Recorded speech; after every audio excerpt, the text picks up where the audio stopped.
And we are live. Welcome to this edition of Wealthy Wednesday. You know what I always say? Champions don't panic, we pivot. And we just pivoted right into the metaverse. We had a little technical challenges, but you know what? I love that because that tells me I know today's talk is going to change somebody's life today. Look at when you change the way you look at things, the things you look at change. And my name is Leah Garcia, financial strategist and insurance professional. And I usually introduce myself, but today I'm going to let my AI do it for me. Take it away. Are you a business owner looking to secure your financial future and create a lasting legacy? I'm Leah Garcia, a financial strategist and insurance professional, and I specialize in guiding businesses with up to 50 employees on how to effectively protect and transfer their wealth. We break down silos with my unique approach, the Wall of Wealth. Imagine a seamless collaboration among your CPA, tax attorney, estate planner, and insurance expert, each playing their part in perfect harmony, ensuring your financial strategy is not just effective, but a true masterpiece. My passion stems from my own journey, from growing up on food stamps to dreaming of building community centers that empower others. Together, we'll craft a roadmap that not only safeguards your assets, but also nurtures generational wealth for your loved ones. Let's transform your vision into reality. After all, you can't measure the heart of a champion just by looking at them. Join me, and let's make your financial future shine.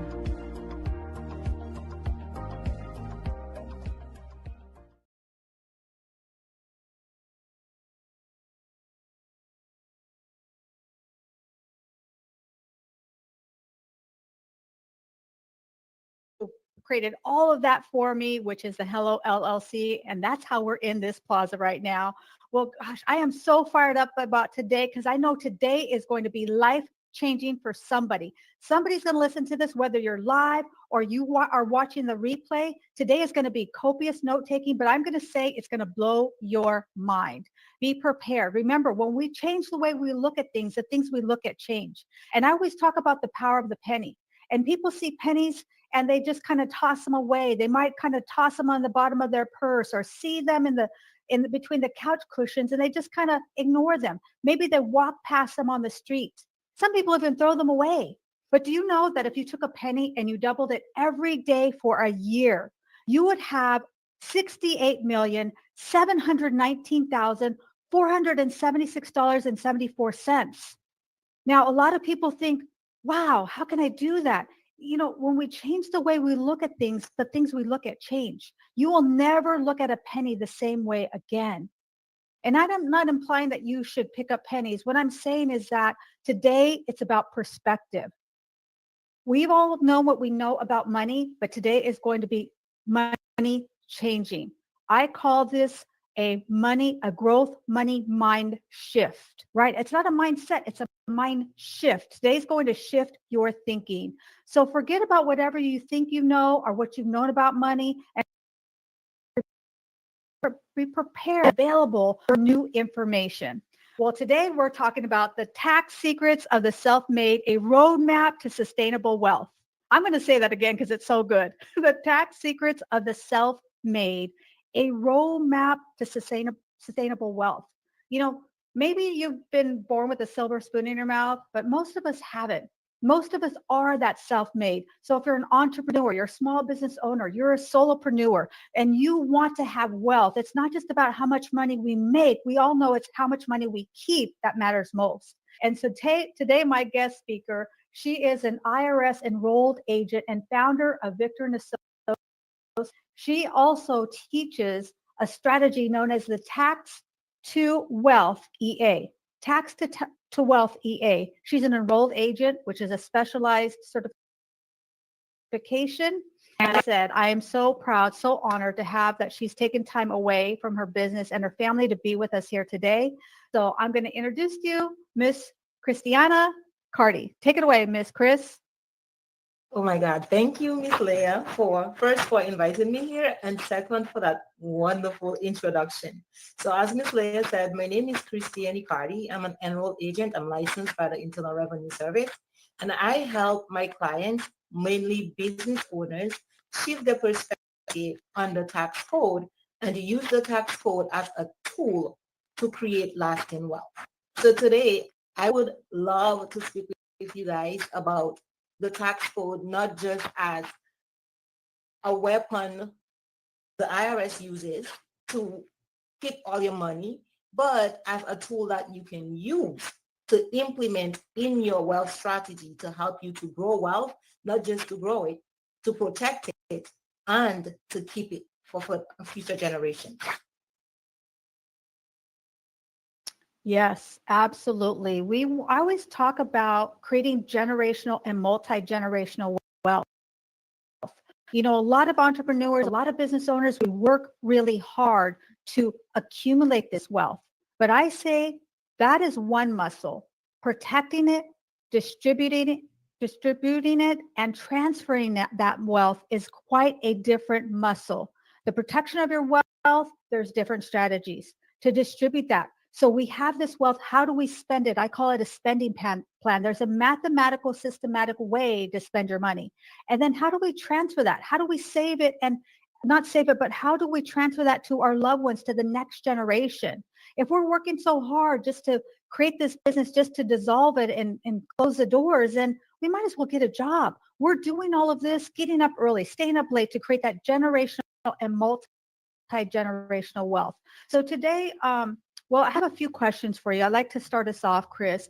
I like for you, because there's a lot of misconceptions when I sit down with a business owner about the difference of having an accountant, having a CPA or an enrolled agent, somebody that is more a historian, and then having somebody that really does advanced planning. Could you kind of unpack that for us, kind of the differences of that?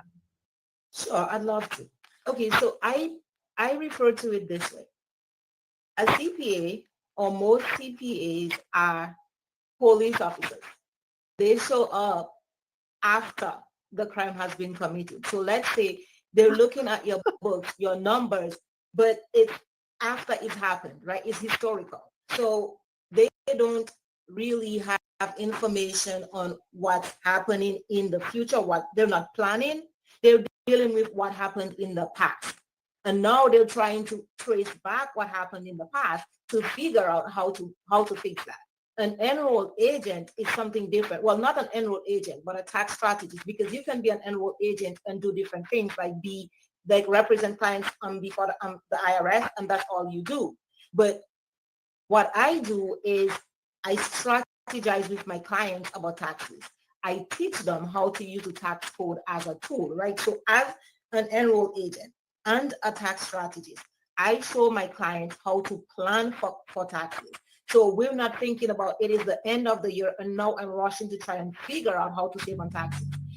This is a year-long process, and we're strategizing all year long to determine what are the best tax strategies to implement in your business to protect your money, to save you taxes. Because at the end of the day, it is never about how much money you make. It is amazing to make more money, but how much of that money are you keeping is the most important thing.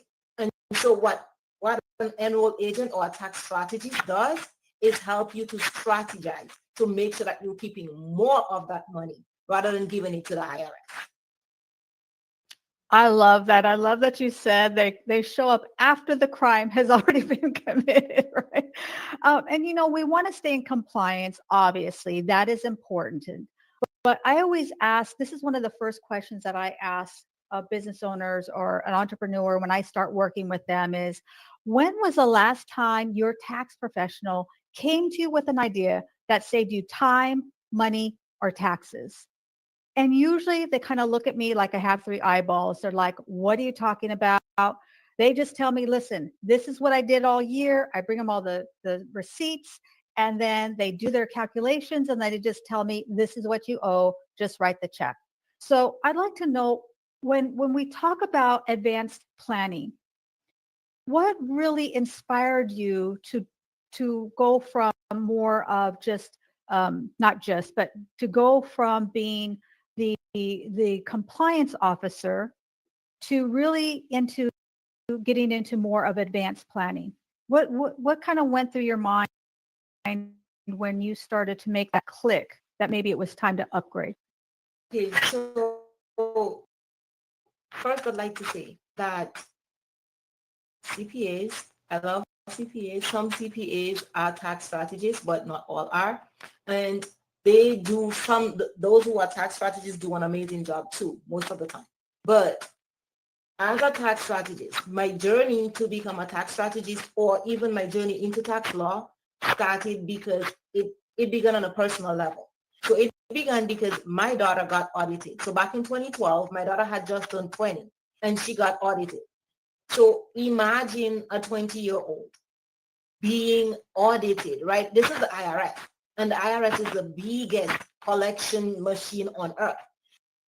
Adults like tremble just hearing the word. And she's 20 and she's being audited. And she calls me and she's hysterical.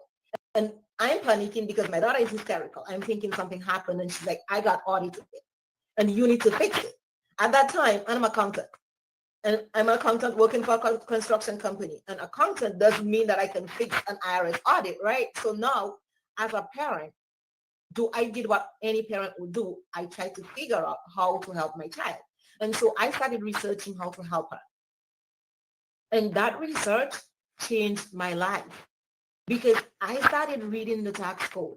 And as I'm reading, what I'm learning is the idea that most people have about taxes, about the IRS. It is so wrong, right? Yes, it could be punitive if you don't follow the rules. But if you knew the rules, what I'm discovering, if you knew the rules, those rules were like a love letter to a taxpayer, especially if you're a business owner. It is the strategies buried in these rules that tell you how to save, what strategies to apply to your money so that you can keep more, so that you can grow. And as I'm learning this, I'm like, oh my God, I'm in love. This is what I was meant to do, right? And so after I won that audit for her, I started, okay, this is what I want to do. So I started learning more and I started helping others, helping business owners. But one thing that I discovered was knowing the tax code doesn't necessarily make you a strategist, right? Because you can know it, but not know how to apply it. So I needed to move beyond this is what the code says and figure out how can I bend what the code says without breaking it, always being in compliance with the letter of the law, but being able to find a client loopholes to keep more of the money while applying the tax code. So this is what really got me into taxes and into tax strategy. And for the tax strategy piece of it, a client came to me once and he had an accountant. He paid his accountant $70,000 a year because he has company, his revenue is in the multi-millions. He paid $70,000 for the year to an accountant, but his tax bill was $700,000. Now, I know that wasn't my $700,000, but all I'm thinking is that is 7 freaking houses right there. Because if the client had been able to keep that money, if there had been a tax plan in place, he'd have been able to take that money and go out and invest in real estate and create him a whole real estate empire. So that was so much wealth that he had just lost. It angered me. And that moved me to, okay, what I really need to focus on is how to help clients, not just have an accountant that you meet with at the end of the year, but to have someone who is their partner, who will sit down with them and discuss what their life goals is, not just their goals for the business, but their goals for their families, the lifestyle that they want to create, and the wealth targets that they want to meet, and then integrate that into the service that I provide to them so that I can help them to get to those goals that they set. Yeah, that's so good. I love that you said it's really a love letter. A lot of times people look at all the rules and they think of it as being punitive, but like I shared in the beginning and you shared also, when we change the way we look at things, the things we look at change, that gives us a new perspective. And I loved your story about your daughter, because what you did was you went and you looked for the research. You already had some knowledge and you had that ability to go ahead and take it a deeper level. Most of us don't really have that time or even have the basics, so they really wouldn't be able to do that. For me, what happened was, why I really started to become a strategist was when I had a client who had been with me for many, many years, and his father was so brilliant. He bought himself a piece of real estate every year on his birthday for over 30 years. And when he passed away, I always ask my client, hey, do you have a living trust? He's like, yeah, Leah, we got that all set up. Well, the father passed away and left things to the mother. The mother kind of didn't really understand the strategy that the husband had in place, and she kind of started selling off some assets. And then it was time, she passed away, and now it was being inherited by the children. And my client had to end up writing a check to the IRS for over $5 million. Yeah, he told me about this. And I asked him, I said, well, what did your tax professional do? He had a CPA. What did your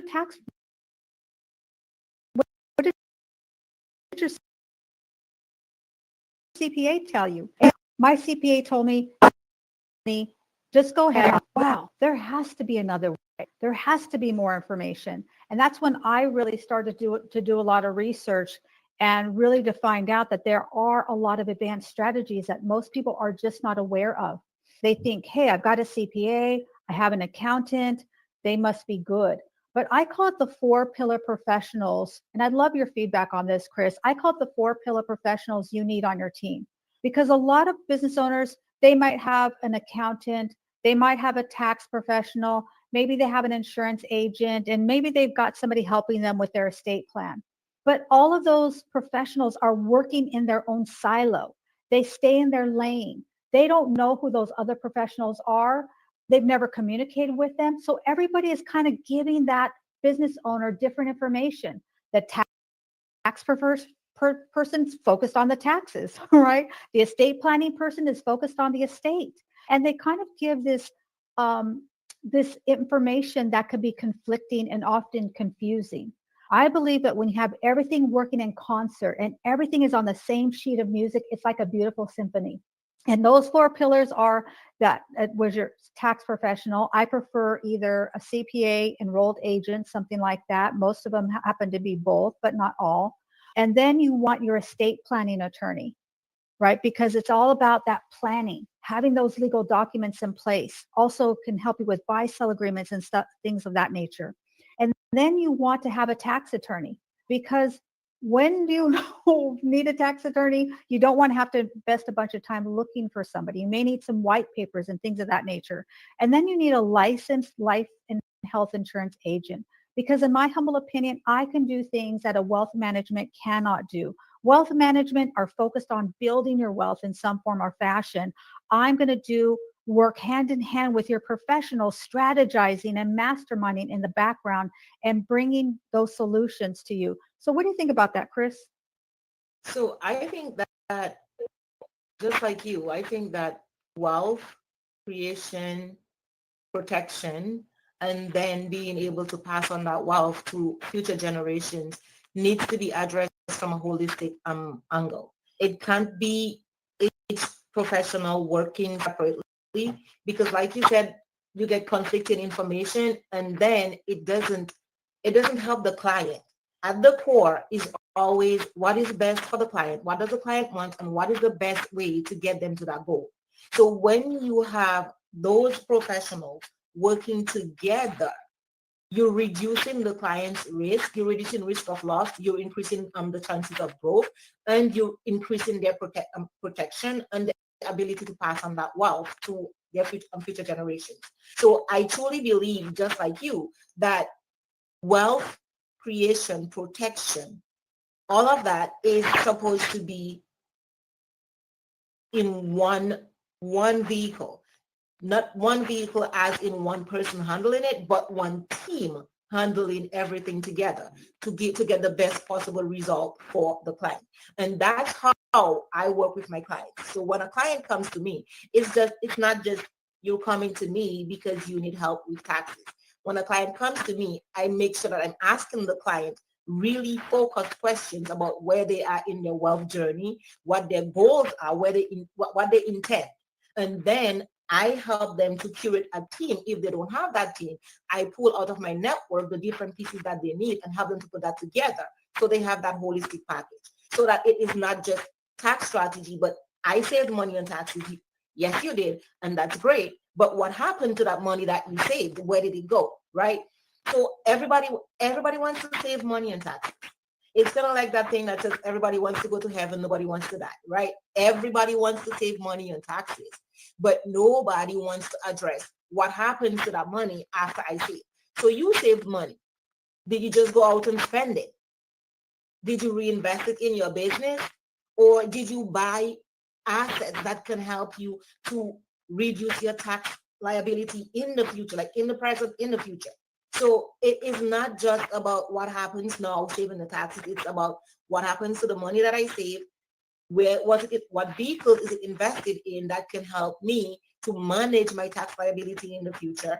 How does that wealth get passed on to my future generations? And that's why when I work with someone, I address all those issues and bring a team together to handle that. Yeah, that's so good. We work holistically and proactively. Anybody can give you some basic strategies at the end of the year. Go ahead and open up an IRA. I mean, some basic things like that.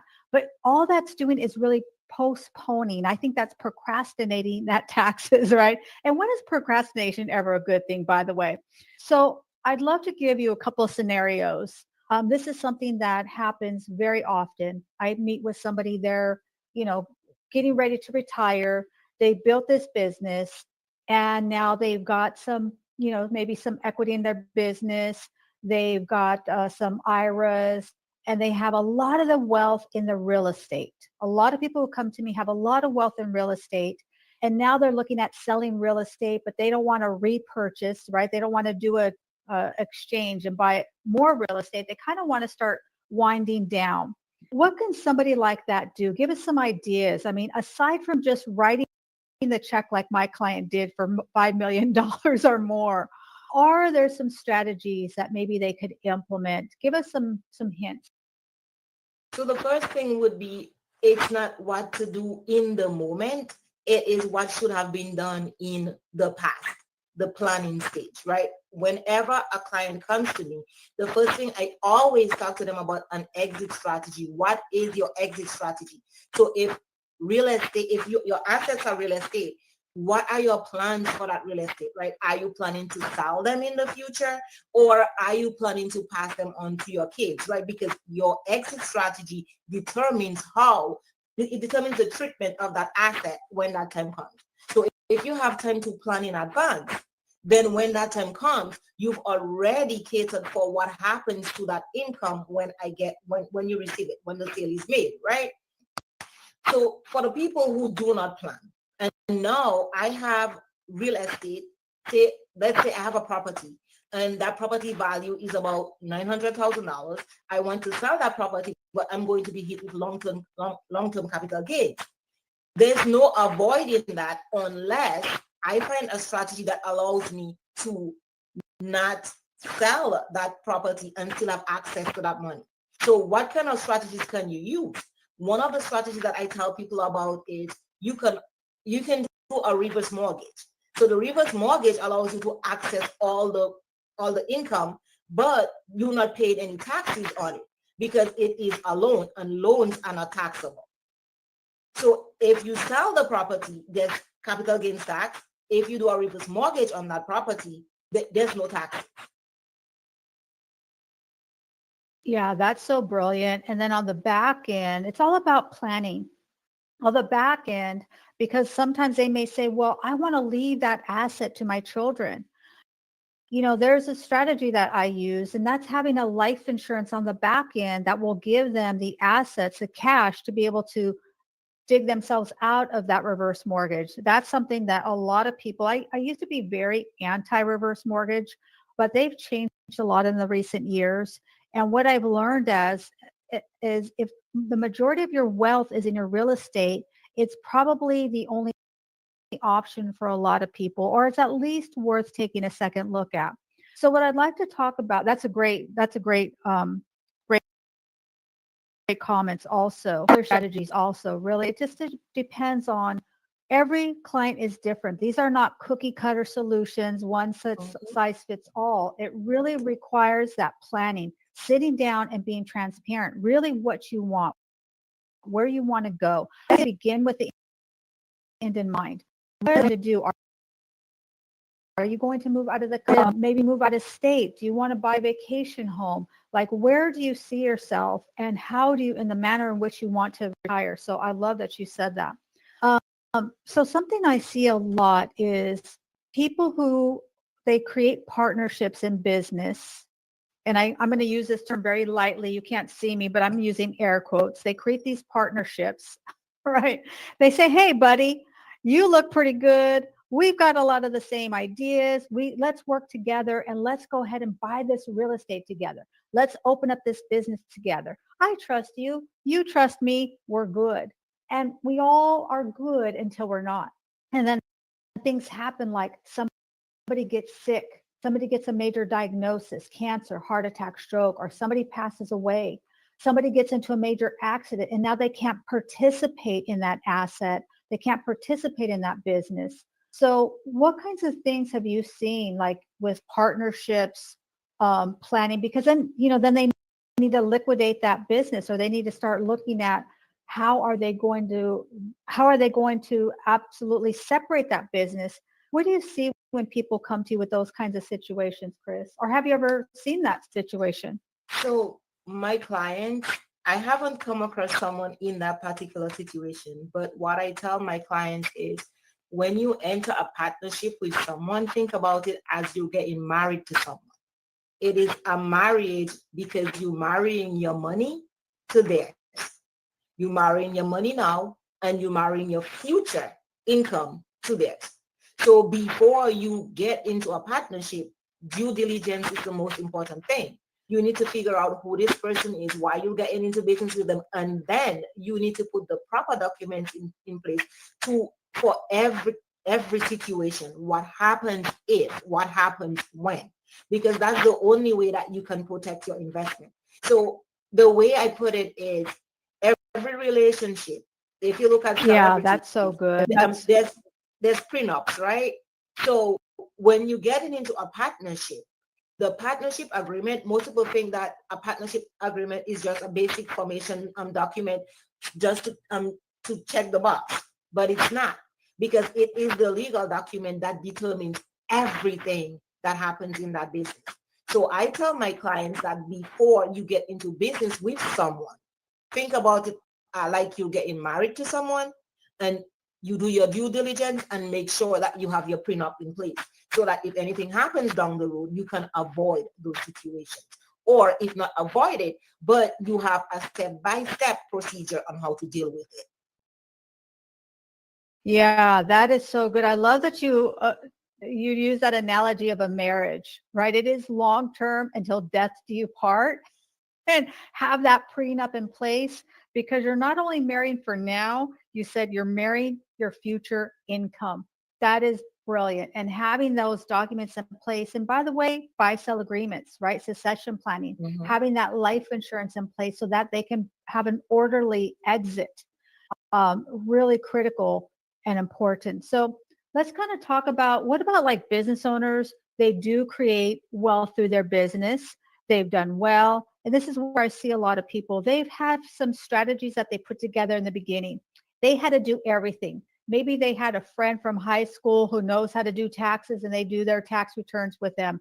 They have a friend who's, just got a newborn, and they have that friend sit at the front desk just to kind of, have everything going.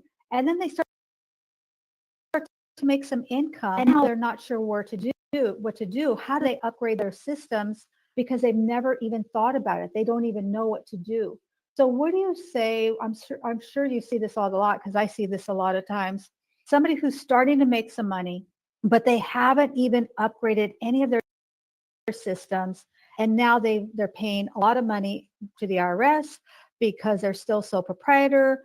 They're commingling their funds. They're just kind of all over the place. Where do you kind of start with somebody that has positive cash flow? They've worked hard to build their business and now they're ready to get to that next level. Oh my God. So this is something that I see every single day, right?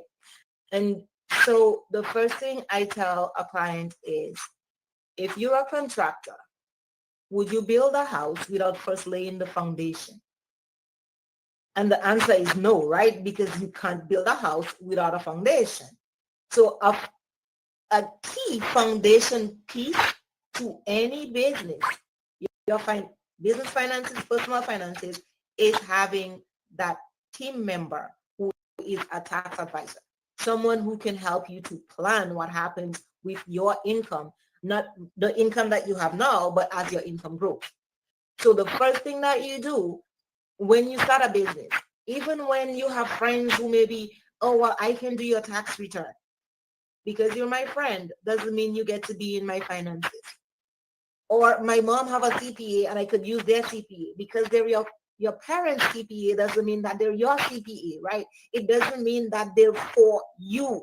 You need to find someone that you can sit and have a conversation with about where you are, where you intend to be in the next, say, 5 years, 10 years. And that person can help you plan for that. You need to get somebody on your team to quarterback that team. Your quarterback is, I'm looking out for your taxes. I'm looking out for you to keep more of your money, but I'm also looking out to bring you the other key people that you need on that team to help you to get to those goals. So this is where you start. You find yourself a financial person, a tax strategist who is your quarterback. And not someone who is looking for, oh, this is a client who has high revenue, so they're going to pay good fees. Someone who is willing to be your partner. Someone who is in the trenches with you, who will bring that team together for you because they have your best interest at heart. Because to me, when I work with a client, it means that if my client succeeds, I succeed. So I think of the client first. Because I help the client to grow, my business grows. This is the type of person that they need as their quarterback on their team. And every business owner who has positive cash flow needs to have that quarterback on their team.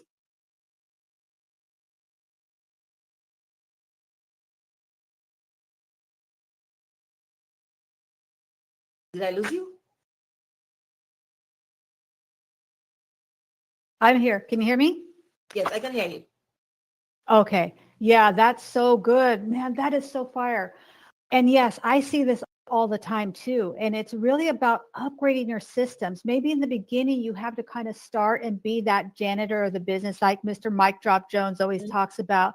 But when you start to get things going, it is time to really put in a true system in place. And sometimes also they just aren't aware that there are other options. This is what they've always done. This is the way they always did it. And they never even knew that there was a way to start upgrading their systems. And something I see a lot too is maybe they have a friend who's a chiropractor, but they are a general contractor.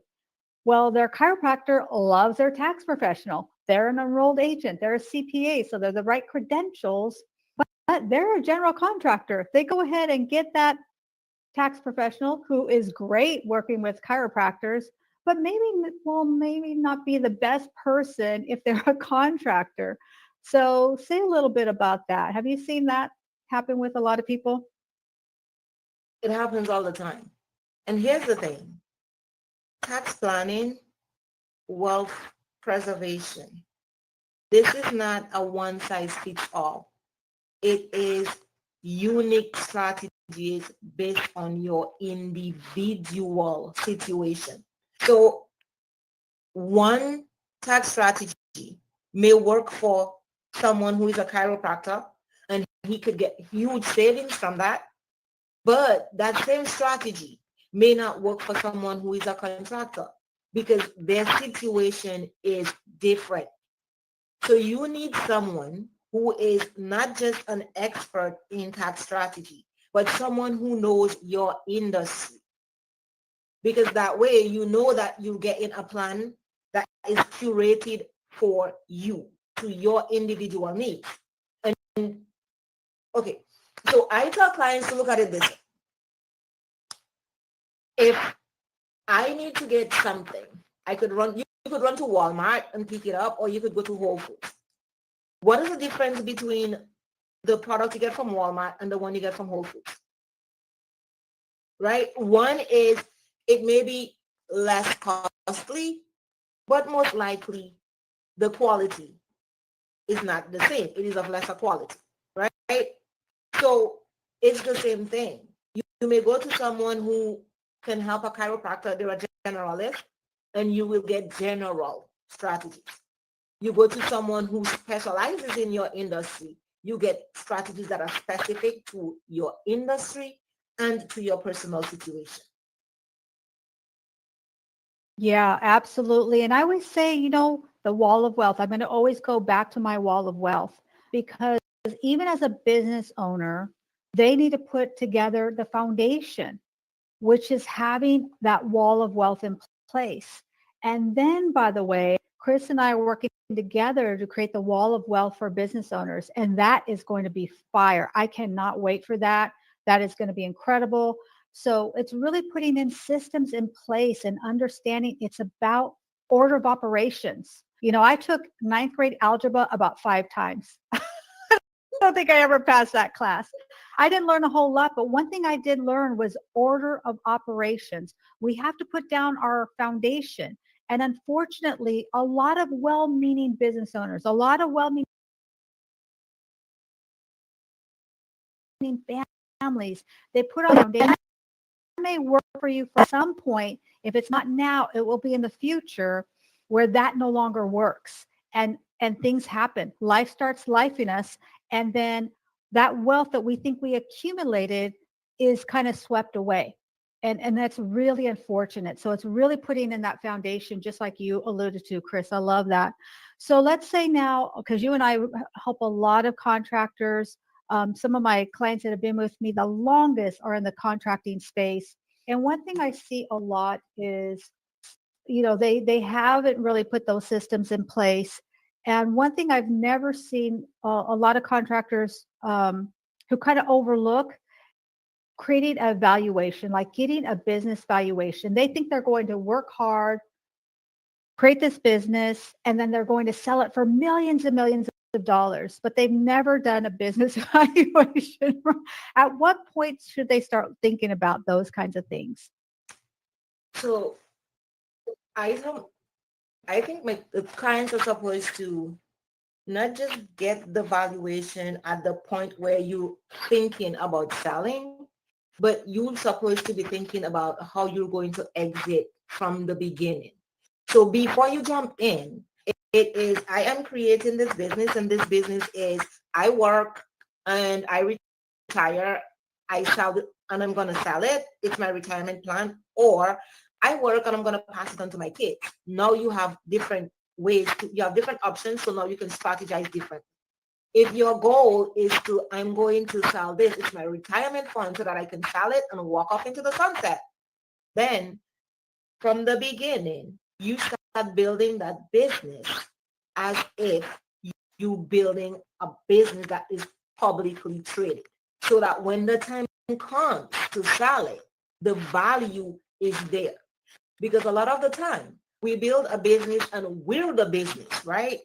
There's no systems in place. There's no SOPs. There's nothing that helps that business to live beyond us. So if that business begins and ends with you, how are you going to sell it? So I tell them to systematize. That is the thing. That is like the most important thing. Make sure that you have systems in place that can show the value of the business, because someone can step in and manage that business without you. Then when it comes to valuation, I have a 50-point checklist that I give to my clients anytime that conversation about, well, I am planning to do an exit in the next 3 years. here's a 50-point checklist that you need to look at to make sure that all these things are in place before you even get to, I am now ready to hire a professional to come in and value that business. Because if you don't put all these steps in place, a professional comes in and gives you the value of your business, and now you're devastated because the idea that you had in your head that your business is worth, it's not worth anywhere close to that. So always start with the end in mind. Have an idea of where you want to go, what your exit is, and not build that business so that when it comes to exit, you can get the maximum value as possible.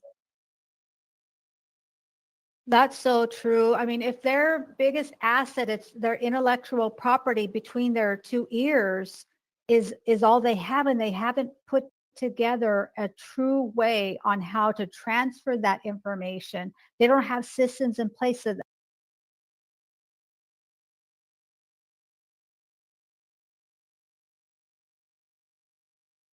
somebody else could pick it up, and they are really operating in delusion because it just really won't happen. And I love that you said a 50-point checklist. So could you share maybe 2 or 3 things that maybe a lot of contractors haven't thought of, or just something that they could kind of take away? What are a couple of things they should think about? So the first thing contractors never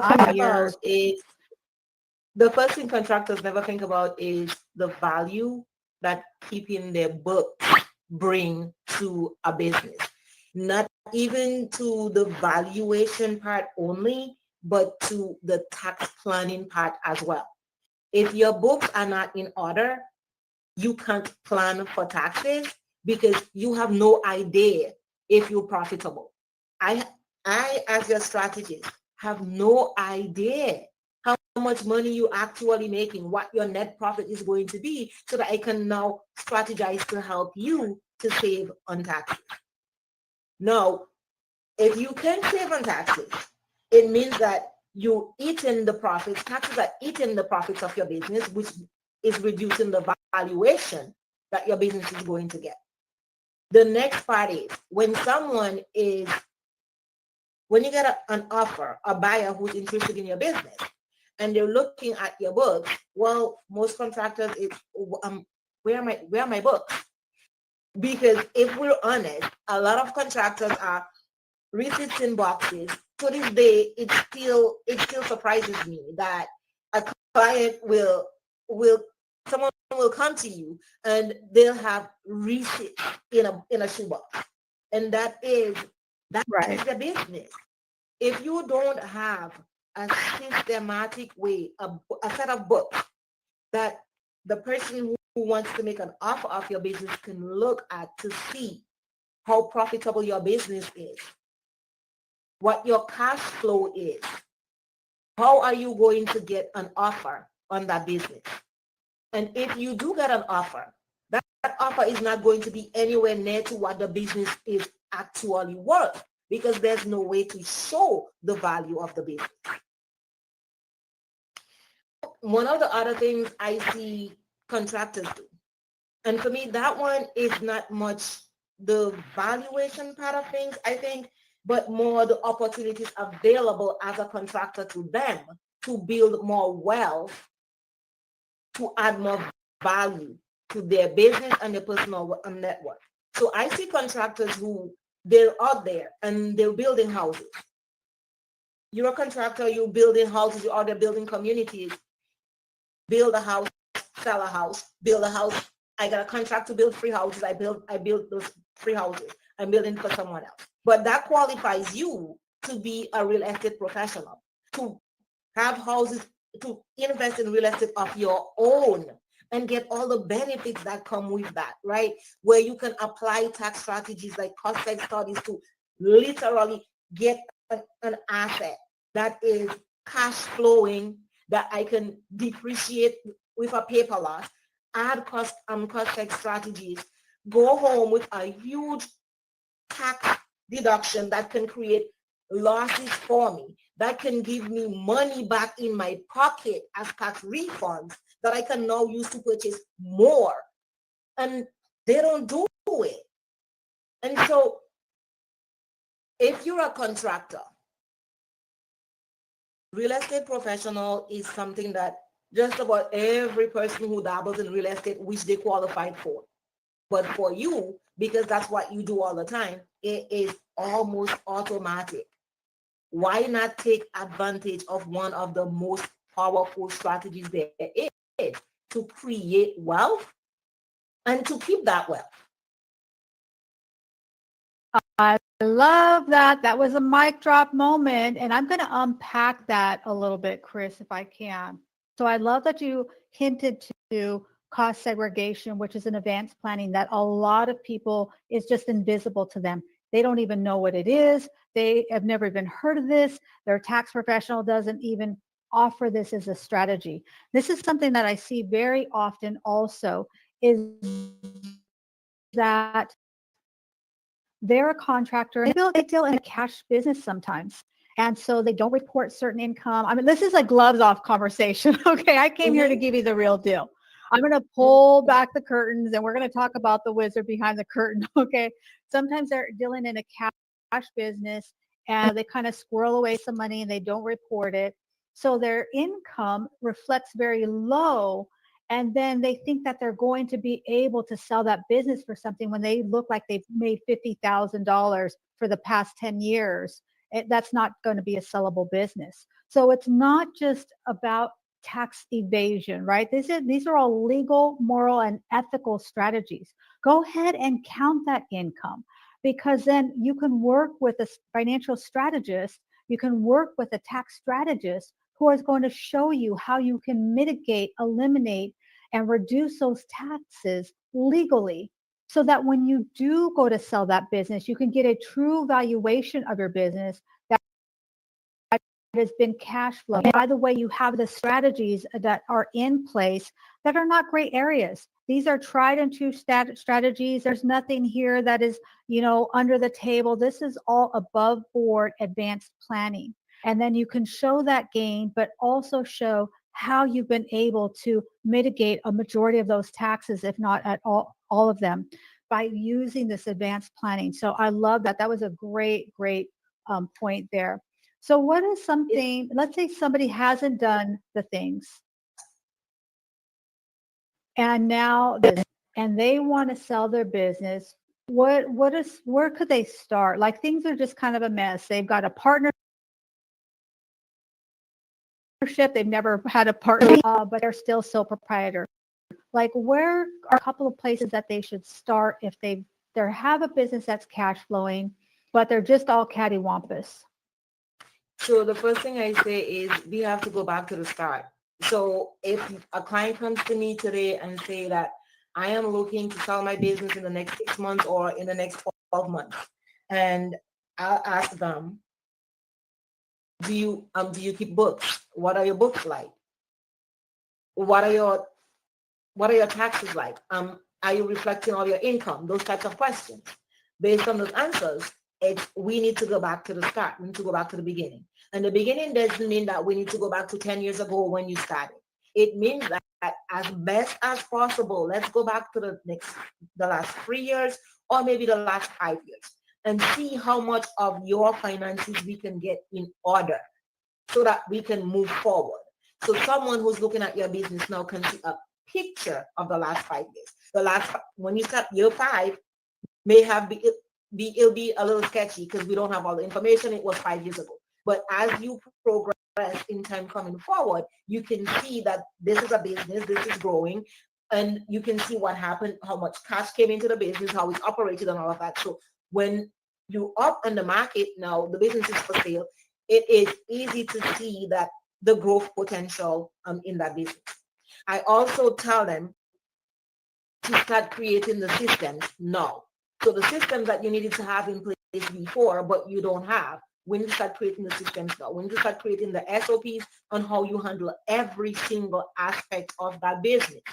Again, you need that business to look self-sufficient so that when someone comes in, it's almost like, I don't need to be there for that business to operate. The new owner doesn't need to be there for that business to operate, right? Because if everything has an SOP, everything is systematized, then Anyone can come in and run that business, and you will not believe how much that can increase the value of that business.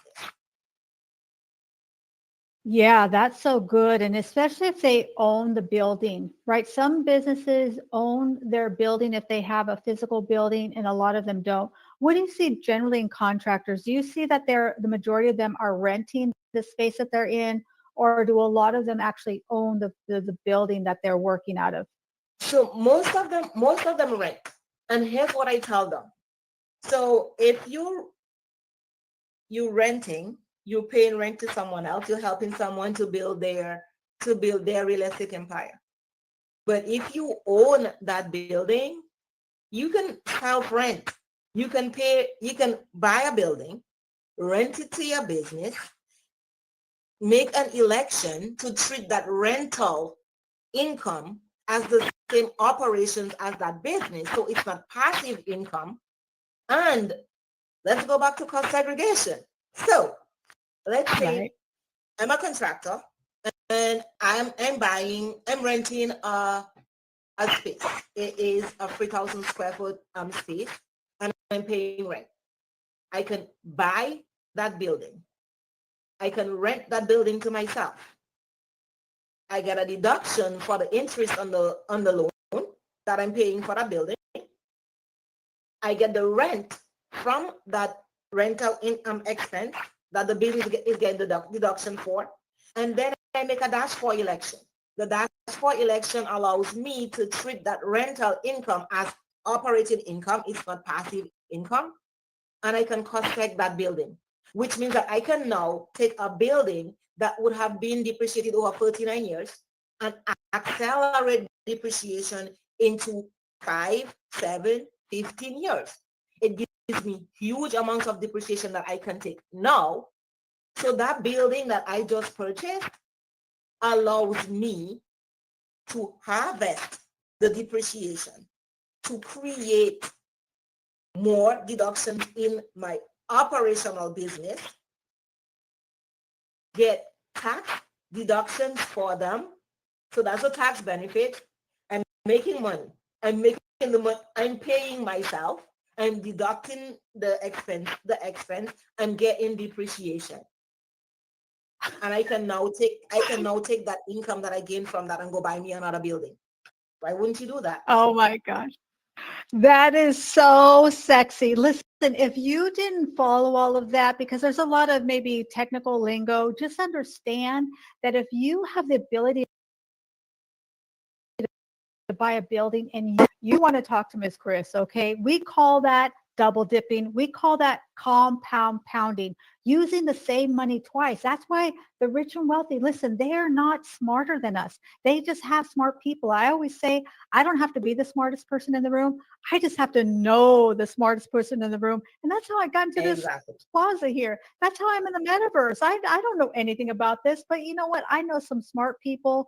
Hello, LLC, and Mr. Mike Drop David Jones. Thank you so much for putting this together for us. And of course, I call her Miss Christmas, the Miss Tara Bush. She designs so much. She pours so much into me. Every time I see her, she's got a gift for me. And I just adore this too. If you want to upgrade your presence, listen, it's about the metaverse. We got to upgrade our regular.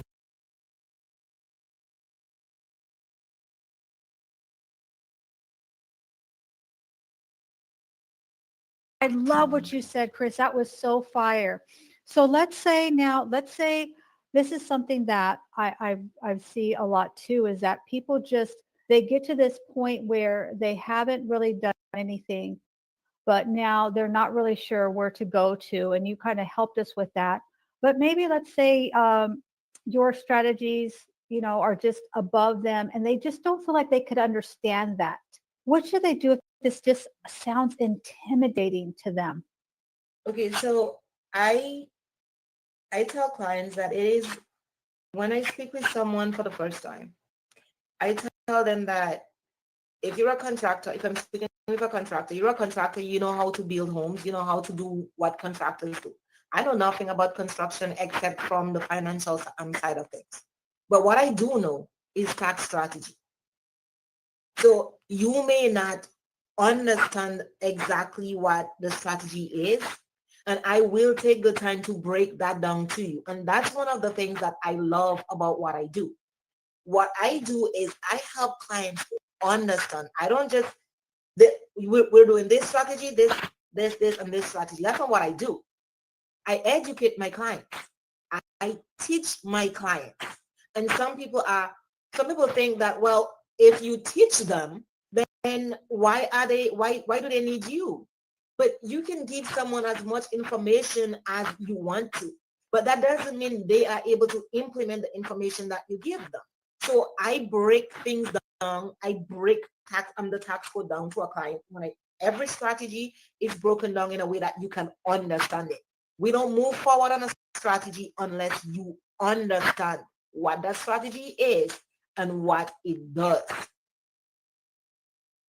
And I tell I clients, love that. maybe at first you don't understand, but it is better to take a step forward than to sit in overwhelm, because sitting in overwhelm is costing you thousands of dollars. Taking a step forward and having that conversation, finding that person who is the best fit for you could save you thousands. So which one would you rather do? Sitting overwhelmed and be like, well, I don't understand it. I'm overwhelmed. I can't stand the IRS. I hate the IRS. We all hate the IRS, but overwhelm doesn't help us. Yeah, for sure. And we're kind of winding down here. We have a few people who've joined us. We have the amazing Mr. Eni Ong Song. He's global. He's going to help you make you famous. Listen, if you're looking to write a book, you want to be an author, you want to co-author, you've always dreamed of becoming famous, but you're not sure where to start, talk to my good friend, the godfather of LinkedIn audios. He's a godfather of LinkedIn. Definitely reach out to him. And he's so sweet. He said, you are always the smartest finance professional in every room. I don't know that that's true, but I definitely work hard, right? I study every day. And then we have the amazing Miss, I call her the queen, my queen, Miss Kimberly Wells. She says, I look forward to connecting with you. Awesome. So you got some fans out here, Miss Chris. And I'd love for us, we're just kind of winding down, but I would love for you to just tell us what is on the horizon for you, Miss Chris, in 2025. I say 2025 is our year to thrive. So what can we expect to see from you? You're very active on social media. By the way, follow her. She's got an incredible YouTube channel. If some of these strategies are interesting to you and you would like to learn more, her YouTube channel is chock full of information and quick videos that you can start to dip yourself into this. So, but what's on the horizon for 2025, Ms. Chris? So I have a few things in the pipeline for 2025. 2025 for me is all about the clients, but in a way that puts me out there so people know that these are the things that you can do. The strategies are not available, not to a select few. They're using the same tax code. You just don't have access to the information because you're not working with the right people.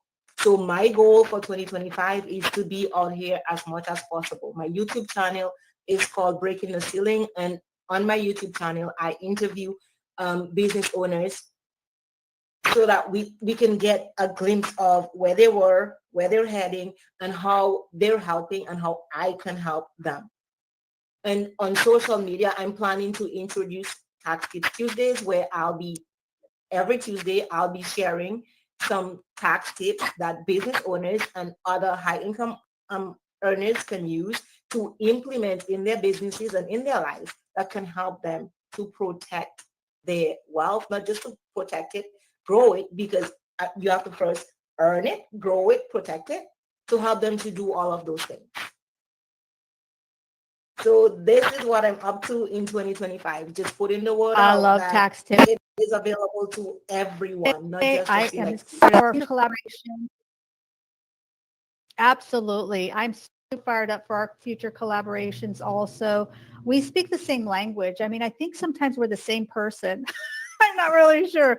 But yeah, we really think alike. It's been a lot of fun. I have a lot of tax professionals that I do refer my clients to. And this is the number one thing I look for. Yes, you want somebody that is in your industry. That's really critical.